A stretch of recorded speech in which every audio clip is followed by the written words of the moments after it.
मोठ्या प्रमाणात बांगलादेशी लोक इथे आता अनधिकृत फेरीचे धंदे करायला लागले आहेत।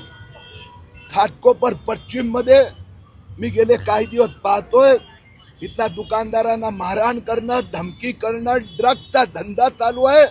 आणि म्हणून आज ही ते पाहणी विजिट महापालिका पोलीस अधिकाऱ्यांसोबत मला जे कळलंय की मुंबईच्या सगळ्या रेल्वे स्टेशनच्या आसपास हे मुंब्राहून बांगलादेशी येतात, तिथे ते राहतात।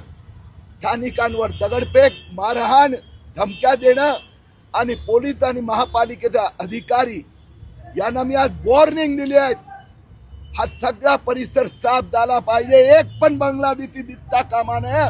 आणि कोणी धमक्या दिला तर त्या सगळ्यांवर काय कारवाई होऊ शकते हे मुख्यमंत्री देवेंद्र फडणवीस यांना नागपूरच्या दंगेखोरांवर कारवाई करून दाखवून दिला आहे। मुंबईमध्ये हा मोठा प्रश्न आता उभा राहतोय, ठिकठिकाणी रेल्वे स्टेशन काबीज केले जातात, कसं पाहताय? सगळ्याकडे मी पाहिलंय, मग ते बोरीवली असो की मुलुंड असो, घाटकोपर असो की वडाला असो, एक प्रकारचे प्लॅनिंग करून सगळा तिथला स्थानिक म्हणजे तो मराठी असो, उत्तर भारतीय असो, त्या फेरीवाल्यांना धमक्या दिल्या जातात, नागरिकांना, व्यापाऱ्यांना।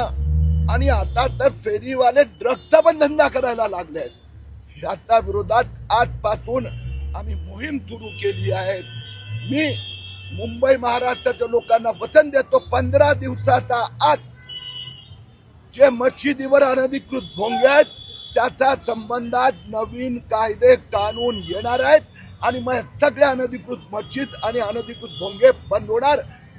फेरीवाले बांगलादेशी पण आतमध्ये जाणार।